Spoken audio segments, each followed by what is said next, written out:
Mes chers compatriotes, notre nation se trouve une fois de plus confrontée à une menace qui vise son existence même, son identité, son unité, sa dignité et son honneur. C'est pourquoi je prends la parole aujourd'hui pour rappeler avec la plus grande fermeté une vérité inaltérable. Aucun accord de prétendue intégration économique régionale ne peut être envisagé tant que la souveraineté et l'intégrité territoriale de la RDC sont bafouées. Comment peut-on parler de coopération lorsque les forces rwandaises et ougandaises occupent nos terres, exploitent nos ressources et provoquent les déplacements, la mort et la souffrance de nos concitoyens? J'affirme haut et fort que l'accord cadre signé le samedi 15 novembre 2025 à Doha ne saurait constituer la base d'un accord de paix durable.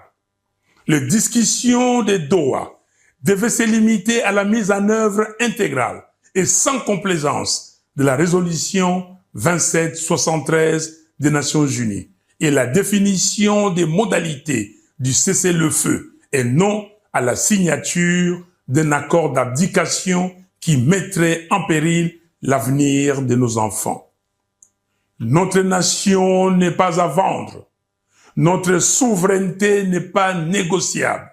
Et l'intégration régionale ne peut se faire qu'entre États égaux, libres et respectueux des frontières. Aucune pression ne doit primer sur la sécurité du Congo.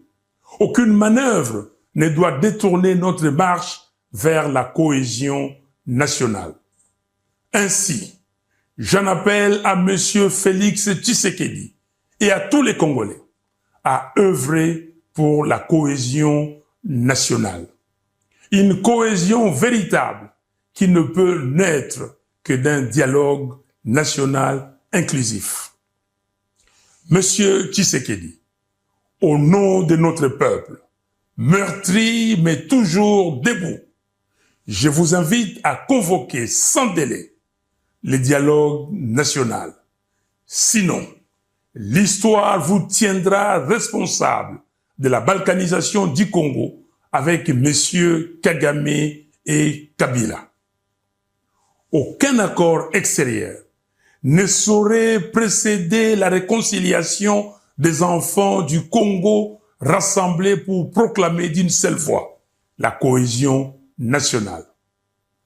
Peuple congolais, c'est maintenant que se joue notre avenir. C'est maintenant que chacun doit s'élever pour défendre ce qui reste la valeur sacrée de notre histoire, l'intégrité territoriale du Congo. Il s'agit d'une première apparition publique entre les deux personnalités après les élections au bureau de la Chambre basse du Parlement. Vital Kamerhe avait, dans une note au nom de son parti politique, pris acte de la validation de la candidature d'Aimé Boji à ce poste. Cette apparition met un terme à une prétendue polémique relayée sur la toile concernant les relations entre ces deux personnalités. Peu avant la rencontre, Aimé Boji avait rendu hommage à son prédécesseur pour les réformes initiées au sein de la Chambre basse du Parlement. Cette rencontre intervient 48 heures après la cérémonie des remises et reprises. Le bureau de la Chambre basse du Parlement est désormais complet. Il est précisé que l'objectif de cet atelier est d'harmoniser le pratique et de clarifier les procédures encadrant le partenariat dans les cadres de la coopération dite ressources contre infrastructures, à l'instar du projet SICOMINE considéré comme un pilier majeur du développement national. Lors de son discours d'ouverture, la première ministre a insisté sur le contexte crucial dans lequel se tient cette rencontre, soulignant que la RDC poursuit sa trajectoire vers une reconstruction durable et inclusive. Elle a rappelé que cette démarche s'inscrit dans la vision du chef de l'État, Félix Antoine Tshisekedi, traduite dans les 6 engagements majeurs du quinquennat et le programme d'action du gouvernement. Judith Souminois a précisé que l'objectif n'est pas de remettre en cause les acquis du partenariat sino-congolais, mais de les rendre plus performants, transparents et équilibrés. À cet effet, elle a appelé à l'adoption rapide des arrêtés interministériels d'application qui permettront de rendre pleinement opérationnelle la loi 14/005 et d'instaurer une gouvernance plus rigoureuse.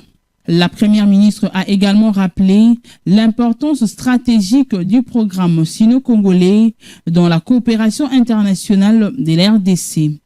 Ces partenariats doivent évoluer pour répondre aux exigences actuelles de bonne gouvernance, de transparence et de redevabilité mutuelle. Elle a insisté sur la nécessité que l'exploitation de ressources naturelles se traduise par des retombées concrètes telles que la construction d'infrastructures modernes, la création d'emplois, la formation de jeunes et l'amélioration du bien-être collectif. Pour garantir ces objectifs, le gouvernement attend renforcer son rôle de pilotage par une meilleure coordination entre le ministère de Régie financière et l'agence de pilotage, de coordination et de suivi des conventions de collaboration. Les programmes sino-congolais lancés en 2008 reposent sur une logique intégrée ressources contre infrastructures destinée à accélérer la modernisation de la RDC et à stimuler la création d'emplois. La convention a été renégociée en 2024 afin de rééquilibrer le terme et mettre en avant des projets concrets portés par le gouvernement congolais. Outre le couple présidentiel, plusieurs membres du gouvernement, comme aussi des milliers de Congolais, ont pris part à cette cérémonie festive au stade des Martyrs de la Pentecôte. Le président de la République, Félix Tshisekedi, n'a pas manqué d'encourager les joueurs pour leurs prestations face au Nigeria, tout en rappelant à chacun d'eux la responsabilité qu'ils portent au dernier match. Chacun de vous, quel que soit le rôle qu'il a joué, vous êtes tous formidables. C'est vrai que nous avons, à mon avis, fait le plus dur, je pense. Je vais l'espérer parce que l'Afrique, le niveau aujourd'hui en Afrique, il est très élevé. Je pense qu'on a fait le plus dur, mais ce qui reste à faire est tout aussi dur aussi, surtout émotionnellement, parce que là, vous allez vraiment ressentir la pression encore plus. Vous avez vu cette ovation improvisée, on va dire, qui vous a été faite aujourd'hui, cet accueil. Ben, dites-vous bien que quand vous aurez décroché cette qualification, ce sera 10 fois plus que ce que vous avez vu aujourd'hui. Donc restez concentrés, s'il vous plaît, les gars. Ce qui reste à faire est vraiment, allez, c'est vraiment, j'allais dire, dur, c'est dur. Ne croyez pas que la partie est gagnée. J'ai toujours dit que vous étiez les meilleurs, que nous avons le meilleur coach, mais attention, ne nous emballons pas. Ne jouons pas sur notre assurance en étant convaincus qu'on va gagner. Non, il faut mouiller le maillot comme vous l'avez fait hier. Dans une interview, le porte-parole du gouvernement, Patrick Mouyaya, a indiqué que cette cérémonie a été organisée pour encourager les joueurs et une autre cérémonie pourrait être organisée au mois de mars prochain en cas de qualification en phase des finales du Mondial 2026. Mouyaya renchérit qu'il ne faut pas attendre la qualification pour encourager les jeunes.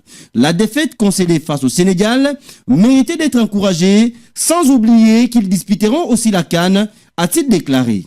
Pour rappel, les Fauves congolais ont battu les Super Aigles du Nigeria à l'issue d'une séance de tir au but par un score de 4-3 après les scores d'un but partout au temps réglementaire dimanche 16 novembre 2025 à Rabat en finale des barrages intercontinentaux.